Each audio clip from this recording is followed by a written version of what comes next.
Students, हमारा आज का टॉपिक है revaluation of asset and liabilities under the chapter admission of partners. Students, अगर किसी को भी एडमिशन ऑफ पार्टनर के ट्रीटमेंट ऑफ गुडविल के अंदर प्रॉब्लम है तो वो डिस्क्रिप्शन बॉक्स में से उसके वीडियो के लिंक को व्यू कर सकता है।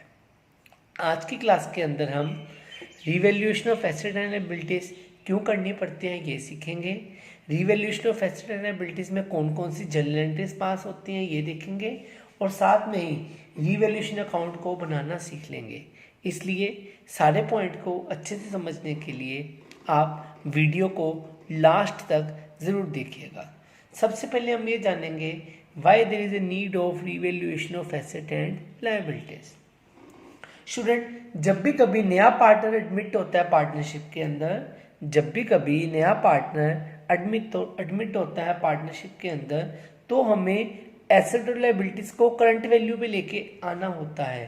रीज़न ये है क्योंकि जो ओल्ड पार्टनर होते हैं वो ये चाहते हैं कि जो भी वैल्यूज़ में बढ़ावा हुआ है या जो भी वैल्यूज़ में गिरावट आई है उसका फ़ायदा या नुकसान सिर्फ ओल्ड पार्टनर्स को ही हो, उसका कोई भी फ़ायदा या नुकसान न्यू पार्टनर शेयर ना करे।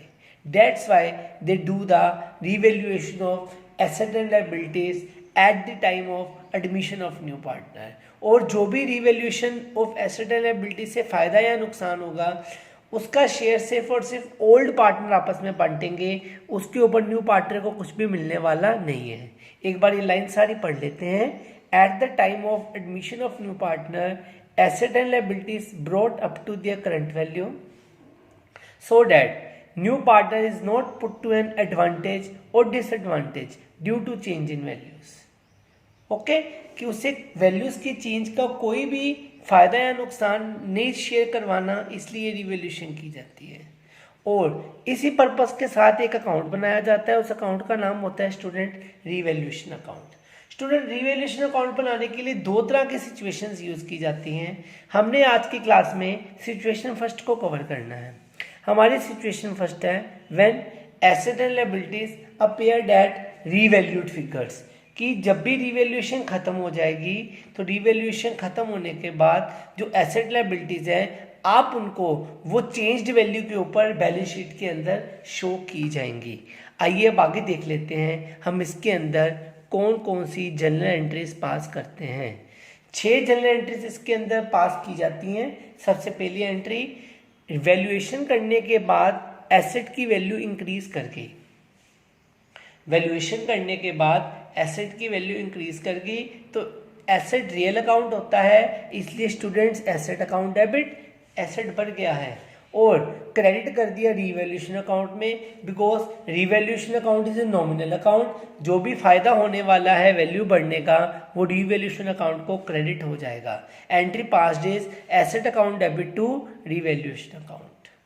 Second entry is for decrease in value of asset. अगर एसेट की वैल्यू में गिरावट आ जाएगी तो उस केस में अब एसेट की वैल्यू गिर रही है तो रिवैल्यूएशन अकाउंट डेबिट हो जाएगा, because this is a loss. तो हमने रिवैल्यूएशन अकाउंट को डेबिट कर दिया, nominal account debit all losses and expenses, और क्रेडिट कर दिया एसेट की वैल्यू को जितने से वो कम हो जाएगी। हमने दोनों एंट्रीज इंक्रीज वैल्यू से और डिक्रीज वैल्यू से ही डालनी है। ऐसे ही एसेट्स के बाद अब नेक्स्ट टर्न आ जाएगी लायबिलिटीज की।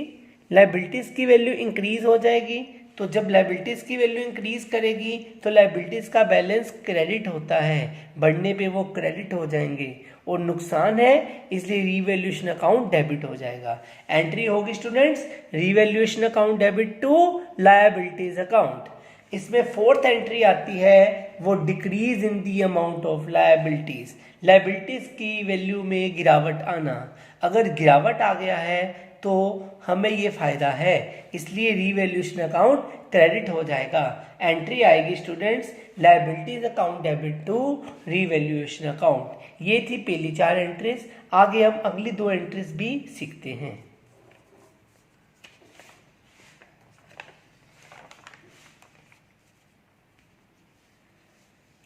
हमारी 5th नंबर एंट्री है for accounting unrecorded assets. Students, बड़े सारे अनरिकॉर्डेड एसेट्स हैं जो रिकॉर्ड नहीं किए जाते, तो रिवैल्यूएशन के टाइम पे उनको रिकॉर्ड कर लिया जाता है। अब अनरिकॉर्डेड एसेट्स को रिकॉर्ड करोगे तो वैल्यू बढ़ जाएगी, जब वैल्यू बढ़ेगी तो एंट्री आएगी unrecorded asset debit to revaluation account. फायदा है, इसलिए रिवैल्यूएशन अकाउंट हमारा क्रेडिट हो जाएगा। ऐसे ही जब अनरिकॉर्डेड लायबिलिटीज रिकॉर्ड करेंगे हमारा नुकसान है, इसलिए रिवैल्यूएशन को डेबिट कर दिया और अनरिकॉर्डेड लायबिलिटीज को आपने क्रेडिट कर दिया। ये थी 6 एंट्रीज जो रिवैल्यूएशन के अंदर डलनी है। आइए अब आगे हम इसका अकाउंट बनाना भी सीख लेते हैं। स्टूडेंट्स, हम इसका अकाउंट बनाएंगे तो सबसे पहले फर्स्ट एंट्री जो डाली थी by increase in value of asset, उसके बेसिस पे ये फर्स्ट एंट्री पे एसेट के इंक्रीज को रिकॉर्ड कर लेंगे। ऐसी दूसरी एंट्री डाली थी revaluation account debit to asset account decrease in value, student उसको भी रिकॉर्ड कर लेंगे। ऐसे थर्ड नंबर एंट्री हमने डाली थी students increase in the value of liabilities, तो एंट्री की थी revaluation account debit to increase in amount of liabilities, तो वो थर्ड नंबर आ गई। ऐसे ही नेक्स्ट स्टूडेंट्स वैल्यू में गिरावट आई जो लायबिलिटीज के, उसको रिकॉर्ड करने के लिए एंट्री की थी liabilities account debit to revaluation, तो वो 4 नंबर रिकॉर्ड कर ली। फिफ्थ नंबर हमने रिकॉर्ड किया था जो हमने एसेट्स की वैल्यू अनरिकॉर्डेड को रिकॉर्ड किया है, वैल्यू बढ़ गई है, एंट्री आई थी अनरिकॉर्डेड एसेट टू रिवैल्यूएशन, आप उसको भी रिकॉर्ड कर लोगे 5 नंबर में। ऐसे ही अनरिकॉर्डेड लायबिलिटीज की एंट्री की थी revaluation account debit to unrecorded liabilities account, तो वो 6 नंबर यहाँ पे डल जाएगी। स्टूडेंट्स, आप जब ये सारी एंट्रीज डाल लोगे, जो एंट्रीज के बेस पे अकाउंट में ट्रांसफर कर लोगे, आपने उसके बाद रिवैल्यूएशन अकाउंट की बैलेंसिंग फिगर निकालनी है। जो इसकी बैलेंसिंग फिगर स्टूडेंट्स आएगी वो या तो गेन आएगा या लॉस आएगा। गेन के केस में बैलेंसिंग फिगर की एंट्री आएगी revaluation account debit to gain account, loss के केस में loss account debit to revaluation account. आपने क्या करना है स्टूडेंट्स, गेन आने पे वो पुराने पार्टनर्स में ओल्ड रेशो में डिस्ट्रीब्यूट कर देना है और लॉस आने पे वो भी ओल्ड रेशो में डिस्ट्रीब्यूट कर देना है।